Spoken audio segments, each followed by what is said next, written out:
Shout out to Aaron Hocking. It's a high five for you as the view from the Ninian returns with a 5-0 win over Plymouth. I can't remember the last time we scored 5 goals in a game.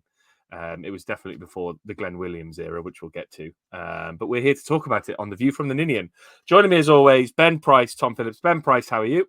I'm bloody wonderful, mate. How are you? Yeah, not bad, thank you. And Tom Phillips, any news from tomorrow down under? No, nothing yet. It was 5-0 down here as well. So just thought I'd report back on that. But yeah, good down here. Thank you. Good to hear. We might as well get into it. It's been a few weeks.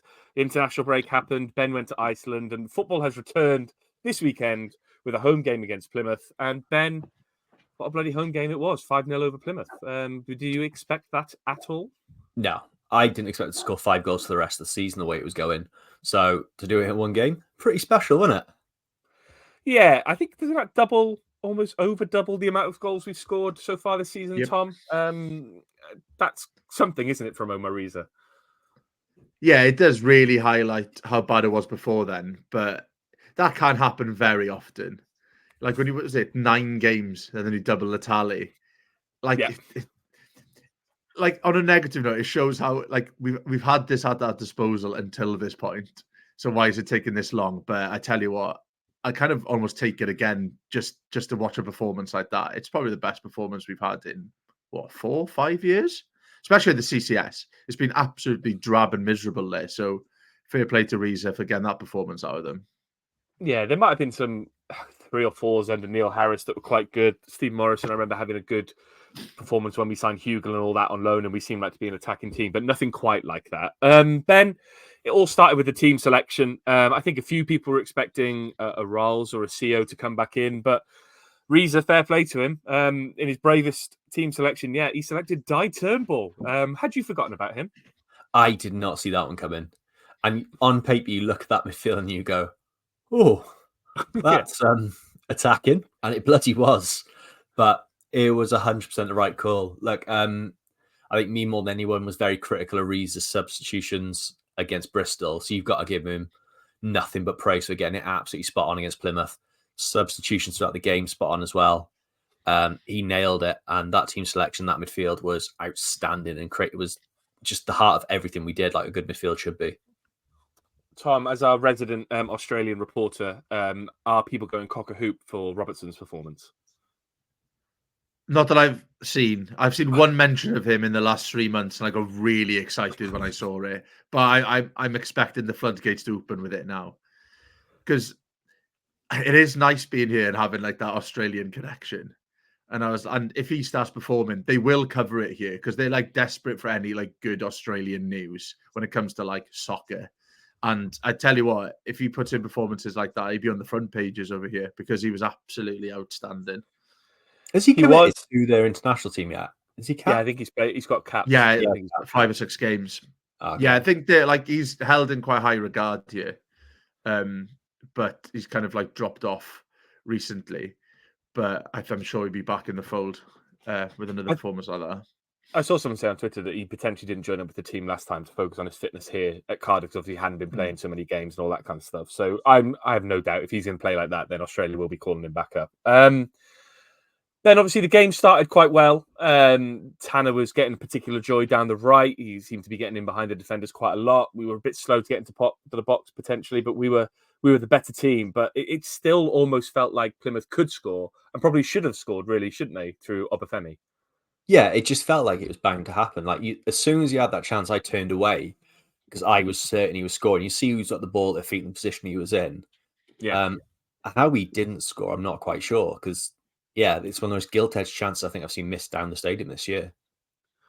And it couldn't have happened to a nicer bloke, could it? No, fuck him. Absolutely delighted that he missed him. Yeah. Tom, from there, we kind of kicked on, really, didn't we? The whole team played particularly well. We were pressing really well. The midfield was working really well. Cole was the heart of everything. It felt like a performance that we've been threatening over the last few weeks.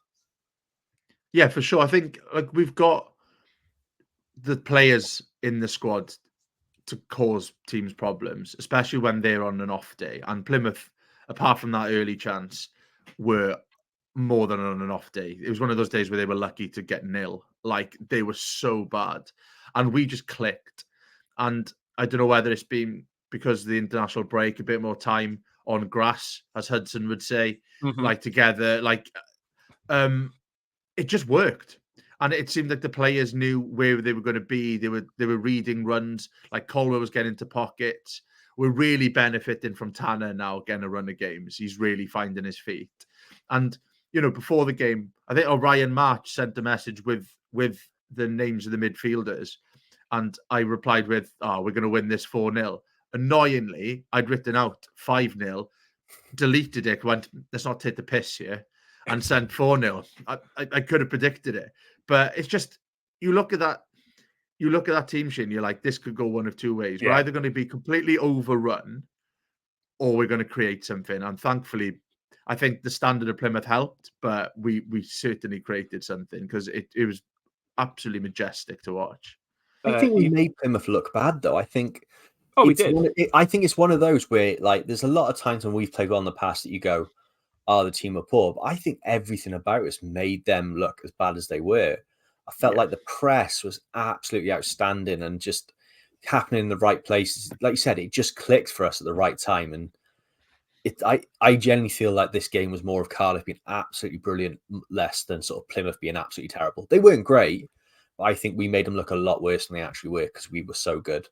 I think the only thing you can say that the red card, we'll get to the red card, and obviously the incident itself, but if they stayed at 10 men, we might beat them 3-0 instead of 5-0. We're still going to beat them, and we're still going to beat them comfortably. It's just at 10 men, the game opens up a lot more, and we were in that kind of mood where we were going to take advantage of it. Ben, let's talk about the first goal. Obviously, Alex Robinson with the finish, but the build-up play, Colwill, the layoff, everything about it was lovely, wasn't it? Oh, it's just beautiful. Those sort of passes that are just perfectly waiting for someone to just come onto it first time and hit. There's something special about those goals. Yeah. And it's a really good finish as well. It's not like it's a simple sort of curling play away from the keeper, isn't it? It's a really lovely, sweet hit goal. Almost Whittingham-esque in a way, sort of like, I think probably the last time you see those is Witt's probably slamming those in. So, yeah, it was just a really, really nice goal to score. They were saying as well, like, the chance of scoring that goal, XG was 0.06. That's how good a finish that is. Like, people don't score from that, but he does exactly what he's intending to do. Yeah. Like, he's looked at that corner to get that to curl away from the keeper and hit the side netting like it is. Yeah. That is, you can tell that is a technically gifted football player, and that type of goal gets you excited because anyone can score like an absolute hammer from 30 yards if you connect right. That takes finesse and skill that a lot of players don't have, and that got me really excited when I saw that. But I think that's it, isn't it? It's curling away from the keeper, but it's really controlled at the same time. Like, to your point, Ben, like, it's a really hard thing to do, but all his intent was to do that. Yeah. So it's really it's impressive that he was able to want to do that and then execute on that as well. And that probably just shows the footballing education he's had, and where he's come from. Ben, you wrote this. Is Alex Robertson the best player of all time? We've had Tom's Australian take on it as a Welshman. What's your view on it? I didn't put that. That wasn't me. Who wrote that then? It was probably me. I was on the train home earlier and I probably wrote it. The other Ben wrote it.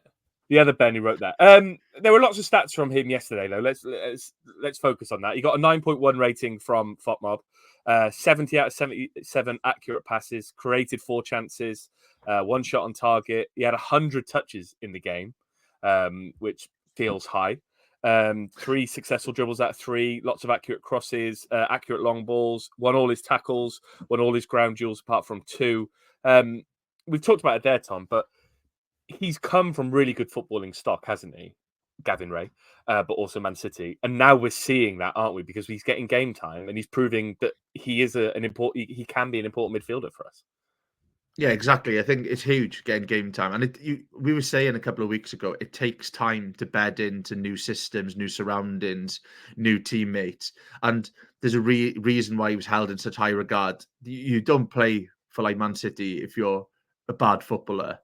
And we're only going to benefit from this. It's a great signing. Like, we've seen people like Doyle come in the past from Man City and transform a second half of a season for us. And this is our player now as well. It's so exciting. I think it was probably the signing that people were probably most excited for large parts of the summer period, because it's a young, hungry player. It's exactly what we want, who already proved himself at Portsmouth as well. And, they were gutted to see him go. And when you've got like a team like Portsmouth hate us, right? And they're going, oh, you've got a good one there and stuff like that through gritted teeth, that you've got a good player being added to that squad. And we saw a couple of weeks ago, we saw like inklings of it coming through, like little bits. But now, if he hits full flow, then I tell you what, it could be an absolute transformer for us. It's the difference between, being down in the bottom part of the league and threatening for playoffs when you've got a player like that, because he's a cut above once he gets going. And like when you look at that midfield that started the game, Turnbull, Colwill, Robertson. Obviously, Turnbull is the older of that group, but he's still only 25. We've got Colwill, who's now getting the game time as well, and getting space to explore into, as we'll talk about with the second goal. It's genuinely really exciting, is it, when those players start the game, because you think, God, there's something going to happen on this pitch now. Yeah, it's the midfield in that area has been transformed, hasn't it? The last 18 months, really. We've been crying out for people in that position. Suddenly we've got a riches there that we probably had that we didn't realise, where we're going, oh, where does Turnbull fit in? Turns out we've put in yesterday in that role. I remember, I think it was pre-season, League Cup or pre-season, Turnbull and Colwill played, and it worked then. It must have been the League Cup game, the first League Cup game. And I said, I really like the look of that midfield, but I don't think it's for every game. And I stand by that. I think you can't play... We can't play that against West Brom. No, exactly that. And I think that's sort of where people's expectations need to sort of be held a bit off as well, where that midfield works there. But against West Brom, I'm expecting Rawls or Siop, at least one of Rawls and Siop, is to go back into that midfield. And it's the right call for it to happen, because like I said, we were good, but Tom, you said like Plymouth weren't great, but a good, strong, informed team will play through that midfield very easily if we go too gung ho. Yeah. But just the fact we've got that option to do now in the right games, it's brilliant, because probably our issue a lot of the time has been we know who's playing in what position. Yeah, it's options there now. All three of those midfield places have options. Like, look at the players missing out on that midfield. That. Like Rinamotta, probably, if he hadn't gone into national duty, could have started. He's looking like a very solid player this year. Aaron Ramsey, Joe Rawls, Siopis, like two of those internationals. Joe Rawls is a club legend. It's an outstanding place to be with that midfield. It's like when things are going well in the right game, that's a really sort of rich position to be in. Tom, are you going to say something then? You look poised. Yeah, I will then. Fine. No, I think it's what you want to see from your home. It's what you want to see. You just cut me off then, said you didn't want to cut me off.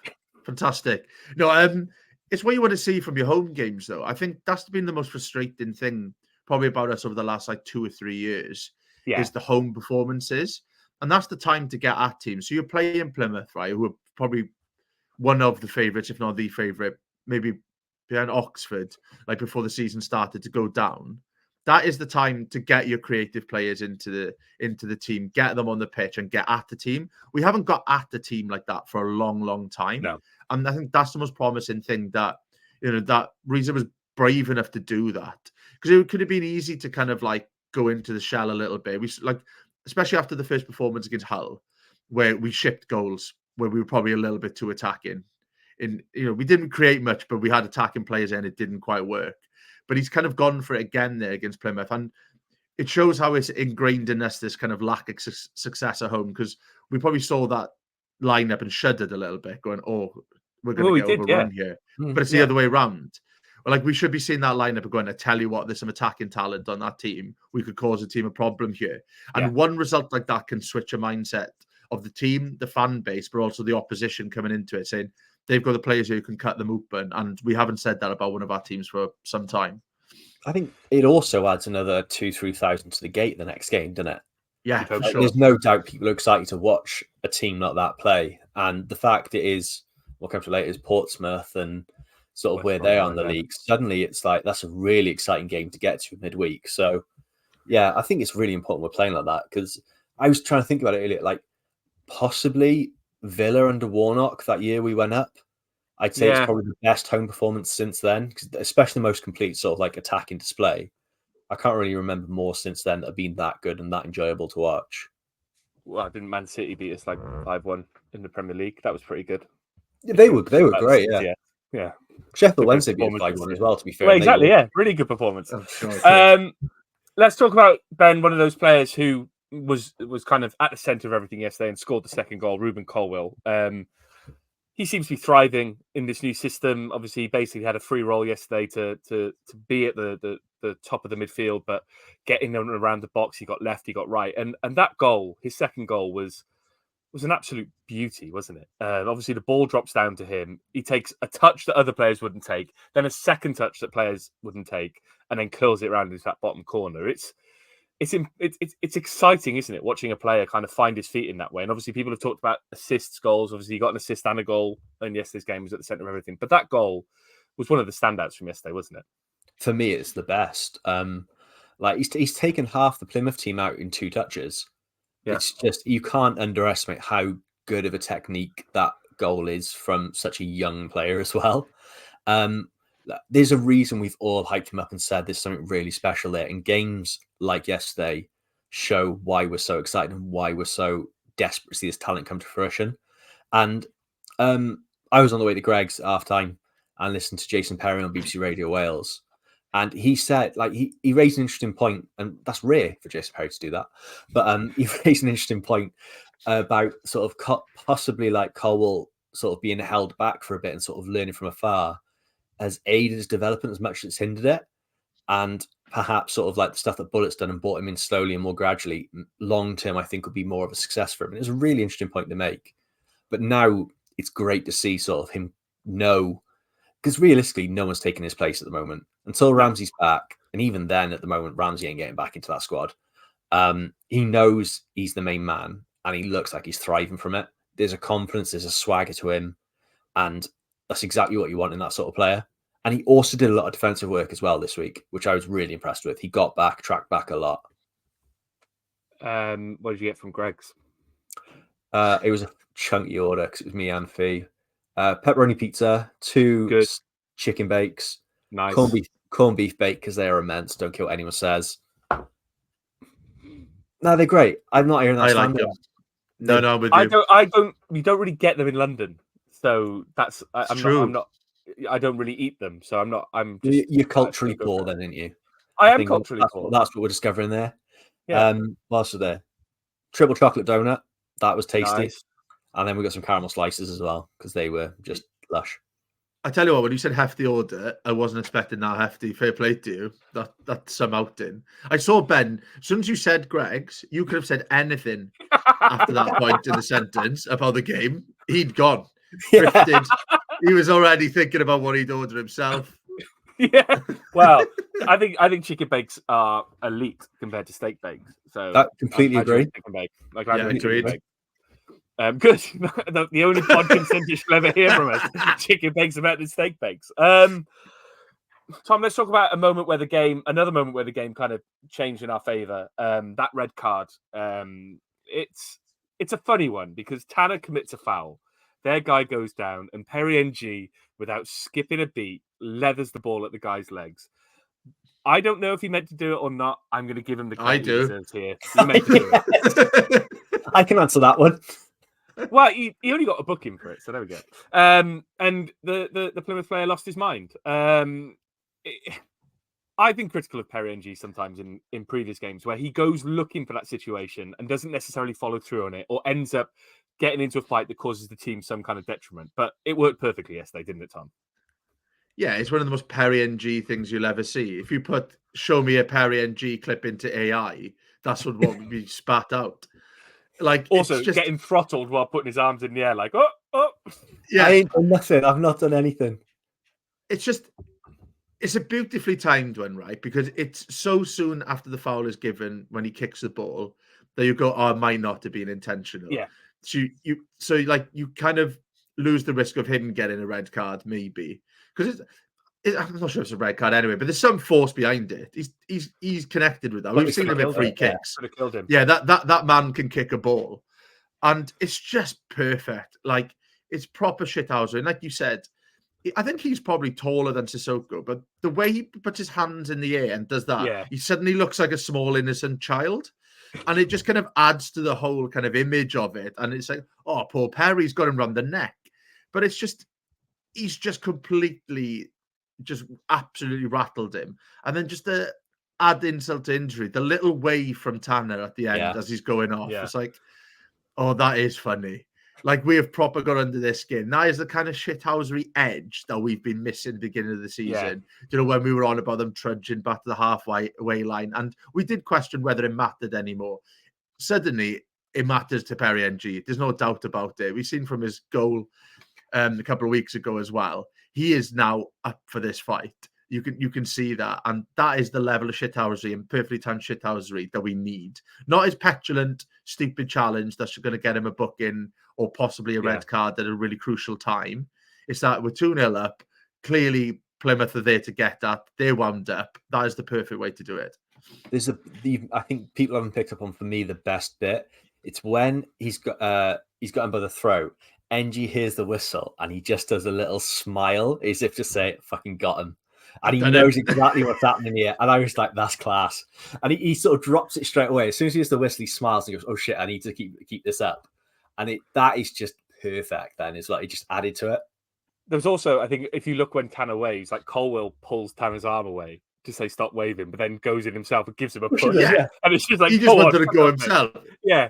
I just think, like, and that's something, we'll talk about the third goal as well, but like Colwill's added that to his game as well. Against Swansea, obviously went straight for Harry Darling. In this game, he obviously got involved as well. And like maybe 2 years ago, Colwill doesn't do that because he's trying to stay out of it. He's trying to be a bit cooler about his game. But now you can see he properly loves it. And obviously that red card came just before half time. It kind of killed the game from there, Ben. But instead of letting it kill the game, we doubled down and carried on. Obviously, scored.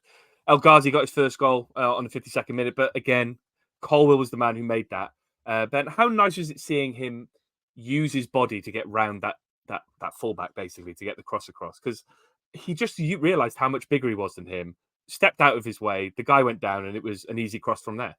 Yeah, again, I think it's just a player in form, sort of understanding himself more, isn't it? He sort of knows exactly what he's got to do in that place.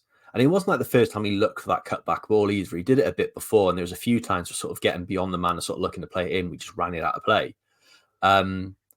Part of me was really worried as Al Ghazi scored that the ref was going to blow back for a foul. Like looking at it first. Yeah, I know what you mean. It looks a little bit foul-y. And I still think if it's gone the other way, I think I'd be saying it's a foul, clear as day. So I can't really say it's like one or the other. It's one of those ones. If it goes for you, it's not a foul. If it's given against you, it is a foul sort of thing, like the goal. So it's a tough one. But just to see him do that and know where to put it, and just for El Ghazi to score it as well, I think was really important. Worryingly, did almost sky it, which did sort of. It was confidence. He just put some power behind it. That's a man with confidence. That's all it is. That delighted for him to score. Like, was he over almost 18 months without playing any football? Just for saying no to genocide, just the whole thing. Delighted to see him on the score sheet. Absolutely love it. And Tom, it's the kind of goal, as Ben says there, a player who needs a goal. That's a confidence giver, isn't it? It's an easy finish for him, but that'll do him the world of good, won't it? Yeah, definitely. And I think like you've got to be in the right position as well. You know, that he got into the right area. He was anticipating the ball being put there, so fair play to him. But you could see the relief. And just like the celebration of the other player, they know how big that is. Yeah. Because that's another person where you look at that squad and you see the name. Like if I was in any other team playing us, I'd be like, oh, Christ, he's a cracking player. And then again, if like teams see his name pop up on the score sheet, then go, oh yeah, Cardiff have got him as well. And it's just another asset that we've got in that squad that if we unlock it, we could be causing some problems. So it's a massive, massive goal. And with that, the Colwill challenge is one of those ones where if the game was closer, I reckon the referee would be more tempted to give that as well. Probably. I think because we're battering them and there's nothing in it, and like it probably didn't even cross his mind to give it. Like I hadn't even thought of it being a foul until you mentioned it then, really. And I was like, oh yeah, maybe. But you know, we earned being in that position that the referee didn't have to give it because we deserve to be streets ahead of them at that point. And to be fair to the ref, it's easier to give it as a foul than Yeah. actually not give it. That's So I true. think if he's done that, he's probably certain it's not a foul. So fair play to him. I like a lot. We've again slagged off the referees a lot this season, but I thought he had a really good game. Controlled everything. Allowed it got a bit physical stuff going on, but he was quite fit at both sides in that sense. Yeah. On to the fourth goal with our fourth different scorer. Again, 5 goals, 5 different scorers. Can't remember that ever happening. Ben, it was a lovely finish, wasn't it, from Callum Robinson? He had a fair bit to do. He got through, took it round the keeper and put it into that far corner. It seems to be another player just enjoying himself at the moment. Obviously, we know that Robinson was in that team over the last year and a half under Bullet. It feels like there might have been more than meets the eye to that. But now it seems to be like he's really finding his feet again. Now, I think, was it 3rd or 4th goal this season? He's top scorer with 3 goals this season. 3 goals this season. What? Is it 4? 3 or 4? I don't know. I'll have a look. I can't remember. The worst thing is I've even checked because I've got a bet on him being top scorer and I've forgotten. 3 goals. It is 3 goals. It is 3 there goals. We go. I like how yeah, well done, Ben. You were right for once. Anyway, just tell me if you like the goal, Ben, because I've trailed off here massively. Yeah, that was a bloke with a bit between his teeth, desperate to score, wasn't it? Which is really encouraging to see. But I think he lost a really good friend this week as well in really sad circumstances. It was a really nice tribute, wasn't it? Yeah, and I got like a little sort of like, you feel that little lump in your throat when he's doing the celebration. I was like, oh, because you could see the pure emotion in his face for scoring that. Yeah. Again, another player that's sort of, like you said, really coming alive in this squad now. It was bad under Bullet, wasn't it? I think the way this is thinking about it, looking back. Players were not happy. But I think that a Callum Robinson fit and firing and happy and enjoying himself and full of confidence in this league is a really exciting prospect to have. Again, like Colwill, we know he's got bags potential. To see him score goals like that is clinical because we haven't got anyone that does that really. If we those sort of solo goals, Colwill's good for sort of bangers and silky touches in the box, but sort of for a player to take it down and bring it on and sort of cut inside like that, it's been a while since we've had a striker that can do that. Well, Robinson's particularly good at playing between the lines on the edge of the defence, but also right or left and coming in from either side. And he's played almost everywhere in his career. He's played in that 10. He's played as a striker. He's played as a winger. So that was kind of a neat summation of all his facets, wasn't it? He was able to take someone on, got to the box, found the space, and put it into the far corner. It was kind of like the perfect Callum Robinson goal. And Tom, another player who perhaps didn't have the best time under Bullet, but he's got his first goal for assist. They came off the bench, Chris Willock. It was a really lovely finish, wasn't it? And again, to Ben's point earlier, he came off the bench and has given us another option and got the goal. But he's a player we'd sort of almost forgotten about. Yeah, it was just like a constant thing. If you look at like the score sheet, yes, they're going, oh yeah, him. Oh yeah, him. Oh yeah, him. And that's just a great position to be in now where you're going, we have got all these assets. And it's a great finish. Like that takes great technique to keep that ball down and put it in the back of the net like that. Like a bouncing ball to get hold of it. It's just a cracking finish. And I know you haven't got anything to lose at that stage of the game. But to take on that strike as well, it's a brave one to take on. And I don't think we can underestimate seeing these players get first goals and stuff like that and put performances in, because it just gives that kind of grounding to kick on. And to be fair, Robinson could have nearly had a second if it wasn't for a fantastic save. Yeah, and it just all clicked. Just every goal was a brilliant goal for different reasons, whether it's the build-up leading up to it or just the technique for the finish. And they were all different types of goals. I'm used to us kind of winning 1-0 with a header from Perry NG or something, or Gutas against Millwall last year, just stuff like that. These were all well-worked goals from good football that kind of get you off your seat. And that is the most exciting thing. And the Willock one is just another one on that list again. And it's another one of those players where people are you've got a gem there. You've got a good player. And then it kind of disappeared. We kind of forgot about him a little bit. We're only a Turnbull and a Kanga goal away from getting everyone off and running. So if they get something midweek, we're winning the league. So it's a good time to be a Cardiff fan. I got called fickle as well a couple of weeks ago when we got carried away after winning one game. Well, if you thought I was fickle then, I am extremely fickle now because I am so excited after that game. He's booking the flight back to Cardiff for the bus parade. Yeah, already. Ben, you kind of touched upon it already, so I'll come to you with this. But obviously, you mentioned that it obviously shows how bad things were potentially under Bullet. But yesterday, it just felt like a whole weight had been lifted, hadn't it? I think obviously the last few games, Bristol, for most of the game, it felt like that. Millwall, it kind of felt like that. Hull, for a bit, it felt like that. But there was a full sort of 90 minutes where it just felt like something had changed within that team. And even, I think someone pointed it out on Twitter, Riza's, when the fifth goal went in, he's clapping and smiling in a way that shows that he was just having a good time. It's nice, isn't it? It's really nice when the players are having a nice time. Yeah, look, we're not at the relegation zone, but it feels like a massive cloud got lifted from that stadium. It felt in a way like a hoodoo over the stadium's been lifted. Like it's not just a Bullet thing with the home performances. It was before that. It was under McCarthy. Like I felt like it really turned after like when McCarthy played that West Brom game and there was like 5 centre backs. It feels like since that moment, atmosphere at the game has never been quite right. It's always just been a bit of doom and gloom there, and it really does feel like it's lifted from that based off that because it's special seeing that players enjoying themselves, everyone smiling. Like you said, the coaching, like there's no sort of over the top celebrations. It was just a smile, a clap, and just clear, like Riza clearly enjoying it and proud of what was going on there. And like with Willock's goal, like everyone going over and celebrating with him is huge. It shows that there's a camaraderie there, and sort of it feels like the players are pulling together again because they certainly weren't all pulling the same direction a few weeks ago under Bullet.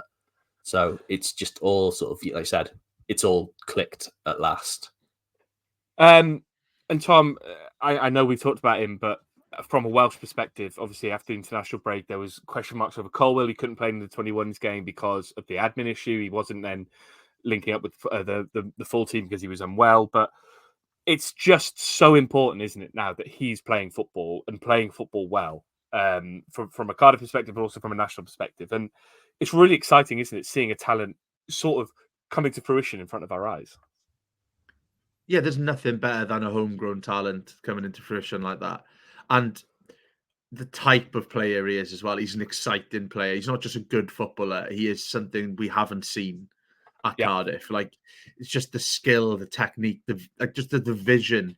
He just gets into positions like other people wouldn't dream of doing. And the types of touches, like the one for his goal, like I could be having an out-the-body experience looking at that pitch and it wouldn't cross my mind to do what he's just done. Like he's just on another planet when it comes to stuff like that. And I think that's why we've been so excited, but that's also why we've been so frustrated as well, because we know it's there. And I think I put in the prediction a disappointment of the season that it could be Colwill, because it felt like we've had that so far where we've seen flashes of it and then it disappears again. But this is the time to kick on now.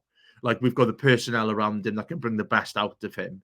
We've got people in the club like Ramsey who isn't playing who can guide him as well. And if he's given that free rein to get into those positions, then we're up for an exciting few months ahead. And it might only be a few months, because if he carries on putting performances like that, there's going to be a lot of people knocking on the door come January to get his services. Because he's just, you look across the Championship, there isn't another player like that, I think. I think we've got an absolute gem.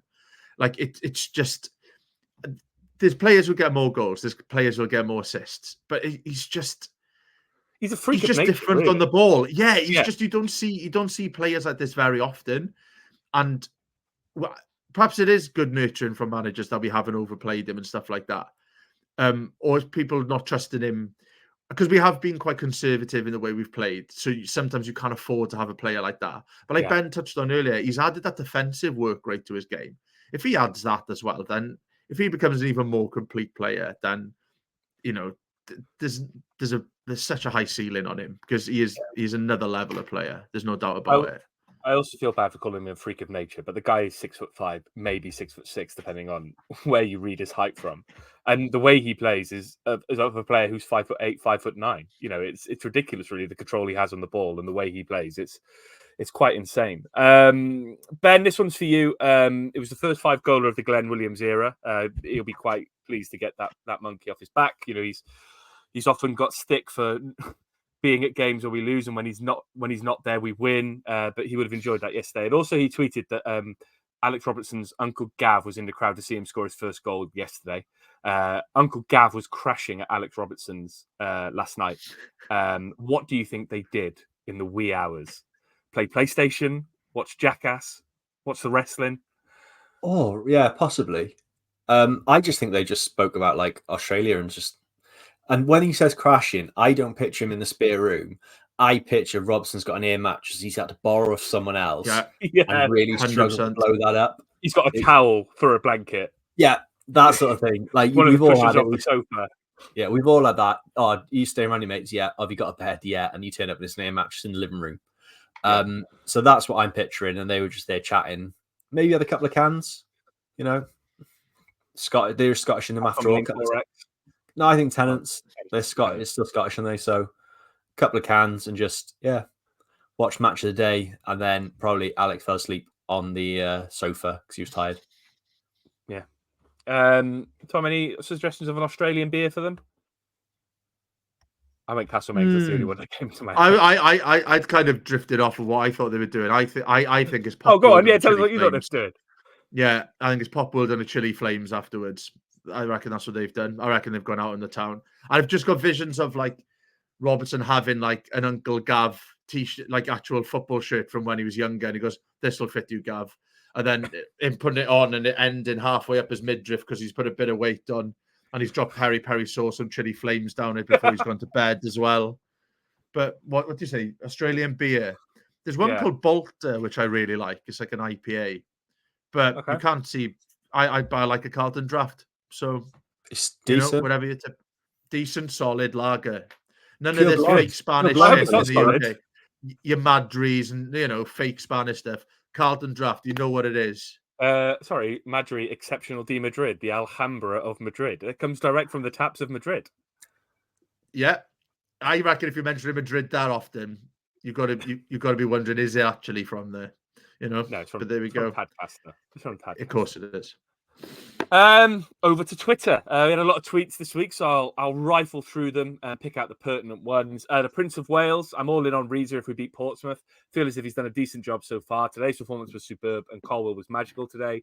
Would it make sense for Riza to take over as the first team coach and Warnock in a mentoring type role? Ben, shaking your head at Warnock. Just look, we don't. Part of the criticism we've had with this whole managerial selection process, and we'll have a moan about it another time because I still think it's taking the piss what's going on with that, and the owners are a fucking sham. But I thought we were saving that moan for another time, Ben. Sorry, yeah, but that was the time. I'll delete that. We were just annoyed, like everything about going backwards and sort of like McCarthy and Slade sort of being involved in it was bad enough. Let's not bring Warnock back. We need to move on from that and sort of create another identity. Personally, and we're going to come to it in a bit, it's questionable whether Riza's still the right man. Still think he should be involved, but I don't know if he's the right man. I'm still not convinced he's the right bloke to take it forward. I think he 100% has to be involved, but I don't think he's the right man to be manager in this current setup with the hierarchy. Set your stall out there, mate. We'll get to the managerial stuff shortly. Rob Jones, best home performance in years. Tanner, Robbo, Colwill, and Robertson were superb. Right, again, I have to think of a different way of referring to Robertson because I defaulted on Robbo yesterday. So, Robs, I'm going to go with for now. Without getting ahead of ourselves, I think things are looking up from here. Riza is really getting the best out of our attacking players. Was Bullet purposely getting tactics wrong for his payout, Tom? I like that from Rob Jones. Another Carmarthen Bluebird there. It does feel like it, doesn't it? Like it was so bad. It wasn't like it was a little bit bad. I think, like we said at the time, it's like he looked like a man who'd kind of given up a little bit and looked a little bit done with it all. I wouldn't say he was done on purpose, but I wouldn't say he was. I don't know. He wasn't in a rush. Trying new things. Yeah, that's a good way of putting it. It wasn't McCarthy-esque where literally he's just sat in the press conference going, "I'm waiting to be sacked here. Just sack me." He wasn't quite at that level, but it wasn't far off it, I think. It wasn't far off. Yeah. Tom Lang, shout out the Lang household. People will say that we only won 5-0 because they had 10 men, but we were battering them beforehand. Another day that could have been more, but great to see the confidence flowing through the team. Won't get much notice because of how well we played, but the best Turnbull has played so far. Ollie James, that was a complete performance. Roll on Portsmouth. Christopher James. Oh, are you related? Are we related? Superb performance. First decent atmosphere for what seems like forever. Playing without fear. Long may it continue. John T.M. Williams. Everyone leaving with a smile. For me, an opportunity missed. If any younger players on the bench could have been brought on. Connor Jones, one of these related to Rob Jones. Everyone to a man were unplayable today. Canton Stand was loud again with more than 2 chants. Team and fans were connected. Xavi had photos of Alex Robertson on his bedroom wall. Pass it on. Chris Peplow, yesterday was massively important. The play before the red was sublime and Plymouth couldn't lay a glove on us, so they can't use that as an excuse. I have loved the way the Riza has injected momentum into this team. I can't remember the last time we played anywhere near that. Yayan Hood says, great to see Willock and El Ghazi off the mark. Great win. Colwill proving what a run of games can do for your confidence. Robertson is a mixture between Cav and Wits. Enjoy him while we can. 4 points off the Jacks on to Tuesday. Benjamin Wilcox. What a joy football can be when you witness your team actually go out and take the game by the scruff of its neck in search of not just a win, but a resounding one. That performance merited the scoreline. God, positive stuff. Reece Matthews, it's been said by a few, but that reminded me of the Dave Jones era. Intent, tempo, goals, attempts on and off target, speed of thought, speed of movement. Most I've enjoyed a City game in years. More of the same, please. The Welsh Wombat said it's weird having more than one goal to choose from for our goal of the month. Colwill showing exactly why he's needed regular game time. Unplayable again today. Ian Burnell, so great to see, to enjoy a game at the CCS and to finally see a complete 90-minute performance and a midfield 3 that can all play on the half turn and front foot. Stephen Williams, wonder if he's related to John T.M. Williams. Well, that was unexpected, dare I say it, but was Serpis and Rolls the problem? Well, part of it all along. Robertson and Turnbull were excellent, whilst Rubin was unplayable at time. If all of the midfielders are fit, who now starts for you? Ben, let's go with the first question. Were Serpis and Rolls part of the problem? I don't think so. No. I think the problem was the way we were playing. But Ben, if you have any thoughts on that. No, I completely agree. Yeah, it's a team sport at the end of the day. It's far too easy to pin the blame on one player sort of making the scapegoat, or the 2 players in this case. There's lots of issues at this club. Siopis and Rolls aren't the main issues there. And Tom, your midfield 3, is it the one from yesterday? For the next game, yes. But like Ben mentioned earlier on, I think it is a horses for courses thing. Like Rolls and Siopis will have their role against, like you said, the West Broms in the league. Like you put that team out against one of the ones like Burnley, Leeds, Sheffield United, there's a chance you get completely turned over. So I think it's good that we've got those options. It's good that we've probably got a plan A, B, and possibly a C now. Like we've seen different guises of like we've had 3 positive results in a row now, all from slightly different performances. So it's a positive that we've got those options. It's definitely not a negative, and it's definitely not their fault that we were in that position. You can't blame those 2 players. I mean, Siopis was outstanding against England as well, so maybe we should just save him for the Premier League. Rory Chapman, best performance I've seen in years. Total domination. Rubin finally unlocked, and his quality is showing. His link up with Tanner was really exciting to watch. Thought Robertson controlled the centre of the park and formed a nice partnership with Turnbull too. He's gone with Bluebirds with 5 O's. Bluebirds. I felt our passing today was a level above what it was under Errol. Let's just hope we can take that on to the next 2 games. First, Esteban, that was Crowbar Johnny. Esteban Principe? Steph Prince. First game I've missed this season. I'm the new Glenn. I know what I have to do. Sad emoji. Dan Lages was apparent since Hull that we're going in the right direction. Great result. Perry's fan account. In 2 years, providing none of our youngsters leave, who do you think will be our most valuable player? Ben, Colwill, Robertson, or someone else? I think Robertson. I think there's bags of potential there. He's still only 21, isn't he? Yeah. Yeah. I think if we can keep it, like, if he's here in 3 years, we're either in the Premier League or we're very lucky, because I think he's going to be a very, very special player. He was 21 on the 17th of April, 2003, Tom. Does that make you feel old? He's 21 in 2003. No, he was born on 17th of April 2003, so he's only just 21. That's what I'm saying. Tom, does that make you feel old? Yeah, it does. Yeah, thanks. Parker Rod, clearly casual drip is working for both Riza and Bellas. Chris Stephen, pinch me. Was that Cardiff City or Brazil I watched yesterday? Rooster Jones, that kind of performance from Colwill shows that being given a run of games is what a lot of footballers need to unlock them. Fingers crossed his goal involvements and form continues. Mighty Mog, Riza really grown on me. We literally have nothing to complain about. Wow. The midfield is purring today, and to see Turnbull play so assuredly after a decade on the bench was great to see. Positivity everywhere, and so happy for Robbo getting the goal for his mate. A+. Could have gone A* if we have nothing to complain about, but that's your rankings, not mine. Luke Coakley, I think the past few games have shown what a fraud, overhyped manager Bullet was. Played the media, played most fans, and took his payoff from his family. Thankfully, we move on. Ben, fair? I don't think so. Again, I still maintain there's a lot of issues at this club. Bullet was definitely an issue at the end and rightfully lost his job, but there's bigger issues at this club still. They're day to day, they're never fucking there. But yeah, it's not all down to one man. But yeah, Bullet was right to lose his job, but to call him a fraud and stuff like that's a bit strong, I think. Lee Johnson, we are massive. Not your Lee Johnson, Ben, different Lee Johnson. Good Lee Johnson, the one I really like. Good Lee Johnson, yeah. Jake, is Omar Riza's Barmy Army an acceptable chant yet, Tom? Always. It's our go-to, isn't it? On the train, in the supermarket, especially. In the shower. Definitely in the shower. Yeah, definitely. Morgan Barrel says, great performance, totally dominant, even before the red card. Colwill times Robertson link up working wonders. Happy to give Riza more time if we continue to play like this. Matt CCFC 555. That first half especially was the best football we've played since the Dave Jones era. The goals and the football were brilliant, and Rubin, Robertson and Turnbull were different class. Credit where it's due to Riza. We were a different team today. More of the same next week, please. Utah Jazz Fans UK says that's better. Utah Jazz Fans UK. Yeah, interesting. City review. This is his review. Sexy football. First time we scored 5 in the league for 7 years. Thank God someone looked that up because I didn't. The shackles have come off. Ben, I just said I didn't look it up. So they scored 5 against us. They scored 5 against us last season. I'm going to read this out, Ben. You look it up. 7 years. So that's what, 2018? No, 2017.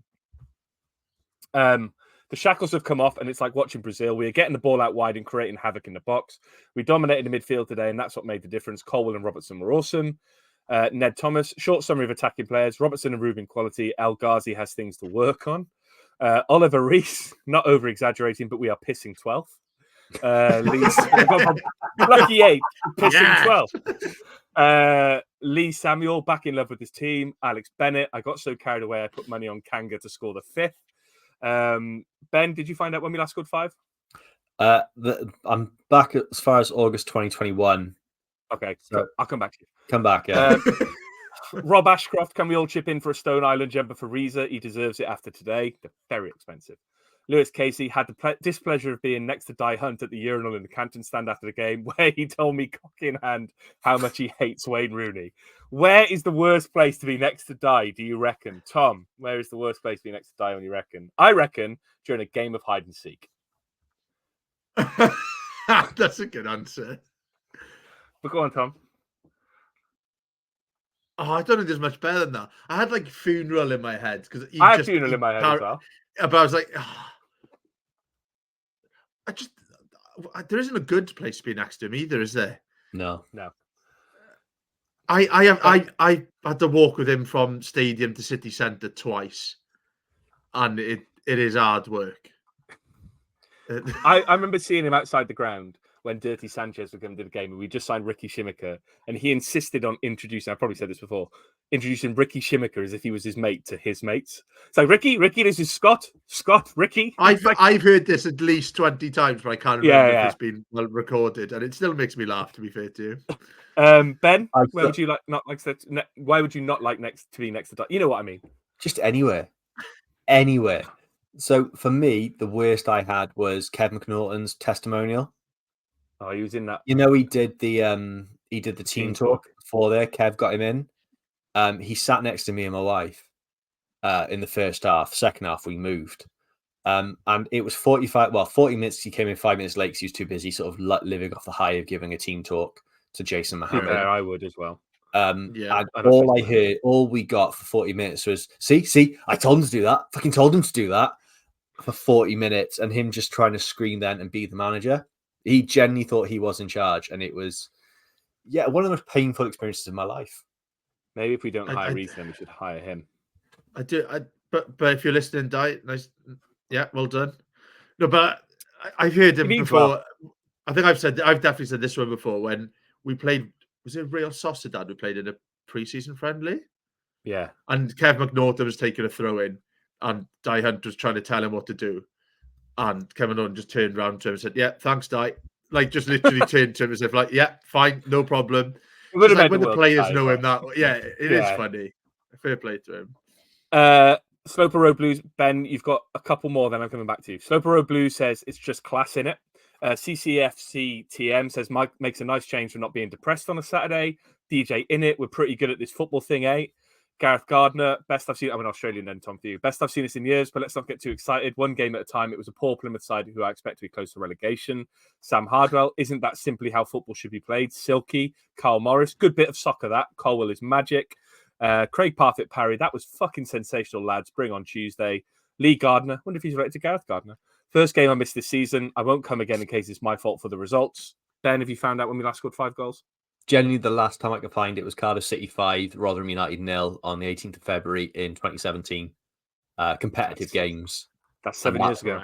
And that was the game that Rhys Healey snapped his ACL. So, God, what could have been? It's nice I'm still finding negatives. Well done.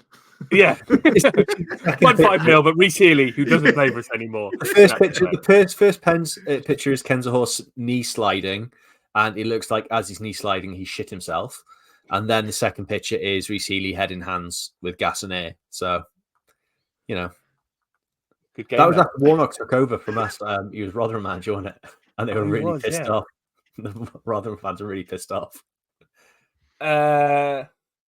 David Owen, haven't enjoyed a game so much in years. Quality. Chris Heron, Crisis Heron.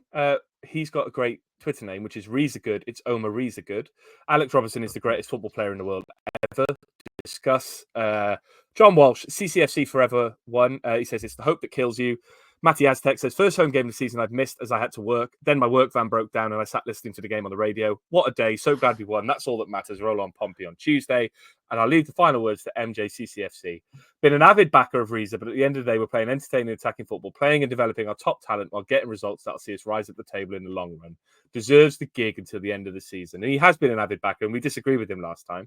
And he stuck to his guns. So fair play to him. And he leads us on nicely to the next question, Tom. Is Riza going to stay until the end of the season? Feels like it. Yeah, possibly. It is really interesting because, like that Bristol game, we were saying he's played himself out of a role here. He's not going to be a manager after that. That decision making's off. Pickle, and it's amazing. It's amazing what a dilly-dallying board and an international break can do to a memory. Yeah. Like the reality is, we shouldn't be in this position in the first place where we're still having him as an interim manager this far after a sacking. But it gives the board ammunition to go, oh, we were right to be patient now. And I do worry about the vibe change when it goes from interim to permanent. Say we did keep him on. We've seen it before where that honeymoon period drops off pretty quickly. And what Riza's done has been fantastic. Like, we had 1 point before he took over. It started badly with our Hull game, but then, we had one goal as well, didn't we? Yeah, exactly. Like, we battled to a result against Millwall. We probably made some bad decisions against Bristol and threw it away. It is one complete performance, and we've got to make sure we don't get carried away with it. But it is some performance. Like, you go back through those comments there. The fact that everyone agrees it's the best performance they've seen in years shows how much we've been longing for something like that, how much we've been missing that. Our memorable results at CCS have been kind of backs against the wall results against high flyers, like beating Ipswich and beating Southampton and things like that. They haven't been us playing people off the park. So I can see why there's a clamour for Riza to stay. And to be honest with you, if you're looking at the performances compared to what we had before, then you'd be hard pushed to kind of take it away from him. But there's just that nervousness I've got of, do we still need someone who's a little bit more tried and tested at this level? Like, how are we going to look against a better team? Because we've battered the 10-man relegation candidate at home. And that's what we should be doing. Mm-hmm. Maybe not in that emphatically, but we should be doing that. So, on a personal level, like, he seems like a really nice bloke, and I kind of want him to have the job. But if he does get it, I do worry that it's not the right decision for us right now. Ben, obviously the key sticking point seemingly coming from the club is the lack of choice of other managers who are out there. I mean, I haven't really looked at the Cardiff City odds recently, but the two names that kind of the main name that's been batted around is Steven Schumacher. It almost feels like we're not going to. It feels like we're just letting this process go on so we can just end up with Riza, right? It doesn't feel like the club are making any major moves to anybody else. Yeah, I think that you look at the odds. Dragon Bet have got Riza now 10 to 11 odds on. Mowbray second favourite at 6 to 1. Sellers and is then in third. Sellers 7 to 1. Yeah, look, it's this. We're in this position. Tom's spot on. We're only in this position because the board haven't got a clue. They didn't know who they wanted when. I think the rumor is they wanted Bilic and they can't get him till January. So it is a case of Riza's in charge till January and they see where we are then. But waiting until January is a worry because it's a January window. Teams will progress and teams will make moves. And the January window is also part of the reason I don't think Riza is the right man for this job at the moment. On the pitch, like he's definitely got us moving in the right direction. I think he's doing really good work. Bristol City sort of cost it that bad result aside. I think he's doing brilliant stuff.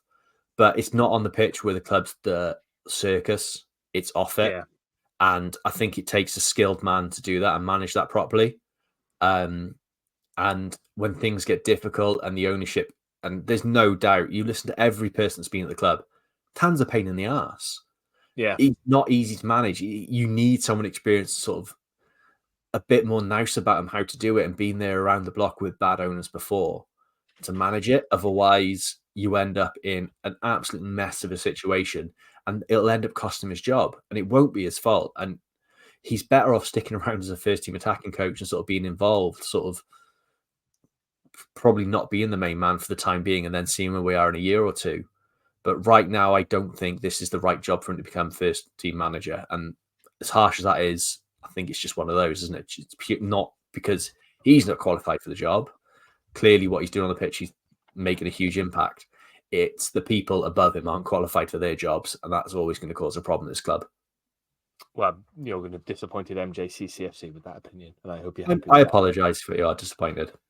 Tom, does it feel like the likely choice is going to be Riza for now, Bilic if we can get him in January?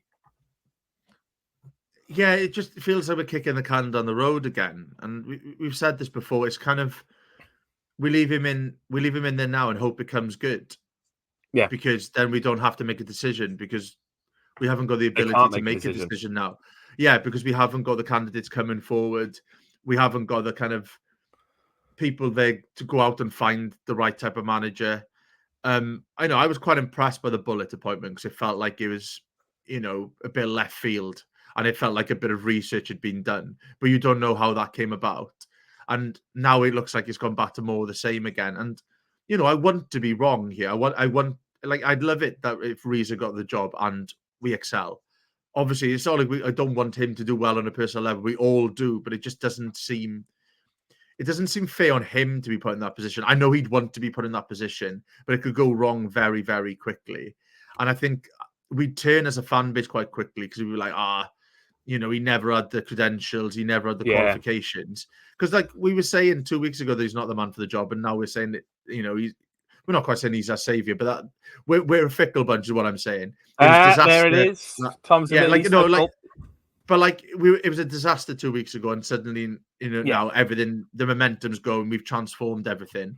And if we lose 3 games in a row, it'll turn again. And there's been no continuity at this club, and that's why we keep turning like that. And it does just feel like we're waiting, hoping it comes good with Riza, and then if a manager pops up, then we'll take him. There's just no plan, and I think that's as much as this has been a positive pod, there's always that in the background. There's always that we've still got that same leadership. Exactly, but we'll never have a plan, will we? No.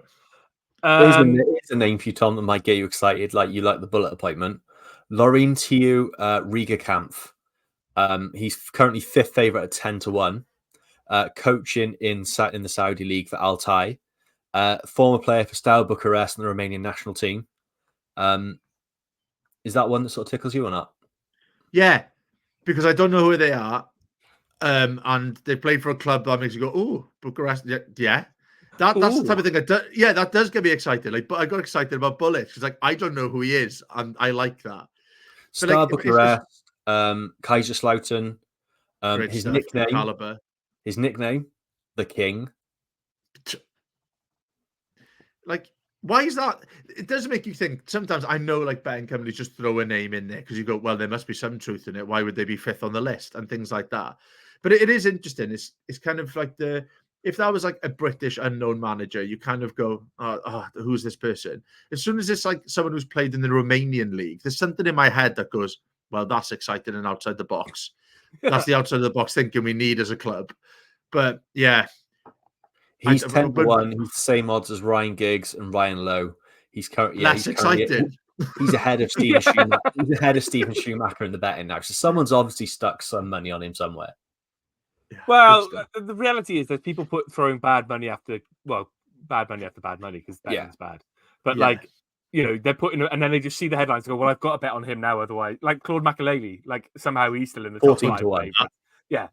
Like, why wouldn't you have a fiver on him? Like, he's been reported in the press. Ben, on the manager situation, one final question. We've perennially been linked with Steven Schumacher, who would have been my first choice. Shout out to Aaron Hocking. Has done well at Plymouth, has got promotions under his belt. Yes, didn't do so well at Stoke, but there's a whole heap of problems going on at Stoke that probably tell the true story there. Will we regret not hiring someone like him when he's available? We talked about it with Rob Edwards last year. Obviously, Rob Edwards was available when we had the opportunity. He went to Luton, did a fantastic job, whatever it may be, as happening now. But, he got them promoted. If Schumacher ends up at a club in this division who are mid-table and takes them up, we're going to look at that and go, God, we could have had him, aren't we? I think he's going to go somewhere else and he'll do a really good job. I think he's a really good manager. Again, it comes back to the ownership, though, doesn't it? They haven't got a plan. They haven't really got any thought about it, and it's hindsight's a wonderful thing. There'll be a lot of managers we've looked at over the years and gone, we should have got them in when we had the chance. But yeah, long term for his career, he's just come from a basket case at Stoke. Does he really want to step into another basket case at Cardiff? Maybe he likes basket cases. Be nice for basket case. What's that? It's a good Green Day song. It is a good Green Day song. We've surged past the hour mark here, which is a rarity for us. We're usually pretty professional at keeping it to an hour, but we're at an hour and 2 minutes, and we've got Portsmouth and West Brom to look forward to. Ben, Tuesday night under the lights at the CCS, Portsmouth at Portsmouth at home, the second of the mouth games, Plymouth Portsmouth. They are currently, I think they won at the weekend. They got their first win of the season against QPR away. If you've seen the video, they get given a penalty, and there are a lot of Portsmouth fans in the QPR end, which was quite funny to see. They all jump up and go, "Oh, shouldn't do that." They won 2-1. They are now below us in the league, but only by, I believe, a point. Oh, no, we're level on points. It's a big game, isn't it, Ben, in terms of putting some breathing space between us and the bottom two? Yeah, I think, again, look, we're trying to build on results, and winning 5-0 is great, but we need to build on that entire performance now and sort of make 2 on the bounce. If you can get 2 consecutive performances of that caliber, that's huge. Then you're going into the next game, which is going to be another tough game with a lot more confidence. Look, just any momentum in a game like this is the perfect game to build some momentum. But also, they're going to be looking to get that as well. Their first win. It's a massive game. It's way too early to call it a relegation 6-pointer. But it's a relegation 6-pointer. Yeah. Ding, ding, ding, ding, ding. Cliche bingo. Tom, obviously it's a quick second game in 3 days, or since Saturday, 4 days. Would you keep the same team? Would you resist the urge to switch it up? Yeah, I'd be tempted to. Like, you've got to reward the team who battered someone 5-0. That can't, like, yeah, we need a bit of consistency there. I think it's the same type of game as well. I think if it was West Brom, you change it up, but it's another one of those teams at home that we should be beating. So yeah, I think get at them, exactly the same performance. And the thing is, it's not like Portsmouth are going to know our game plan inside out if we field the same team again, because part of our game plan was Colwill going wherever the hell he wants, and that's really hard to contain. So I think, yeah, stick with it. Predictions, Ben? I will go 3-1 Cardiff. Tom? Exactly the same. Well, I will also go for 3-1, just so there's no controversy this week. And then looking further ahead, Ben, we got West Brom next weekend. West Brom are currently 5th in the table, lower than I thought. We could beat them then, surely. It's the championship. I'm going to chuck in another cliche. It's the championship. Anyone can beat anyone. And they did draw with Oxford this weekend. Last minute equaliser. It was quite good. But look, you wrote on there, do we write this off? And I think if we're building momentum, what a place. If we got like a point or something there, that's a hell of a result again to keep that momentum going. And that's what it's going to be between now and Christmas, I think, or until the new manager comes in. It is just all about players getting sort of momentum behind them and just a bit of belief again, isn't it? Yeah, it's that bit of belief. Tom, obviously we've talked about it already, but is this the kind of game that you expect a Rolls, a Siopis to come back in and shore up that midfield?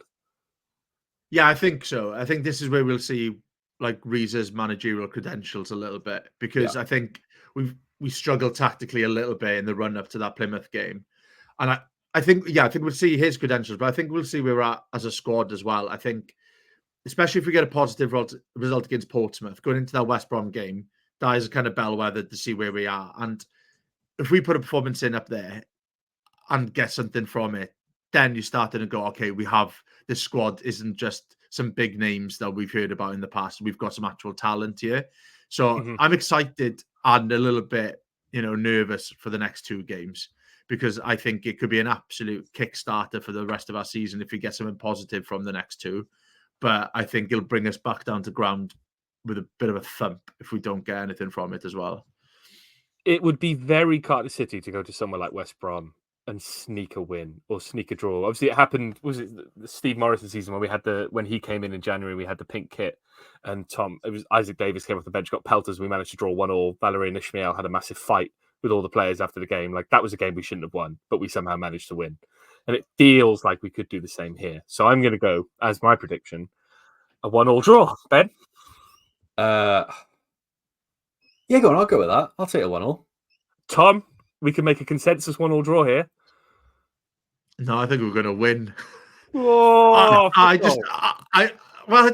been really positive this season. It hasn't worked, so I'm going to carry on. No, I like out of the 2 options of like getting nothing for the next 2 games and getting something from both of them. I think the momentum you get from that 5-0 win and the kind of impetus is given just the whole kind of fan base as well.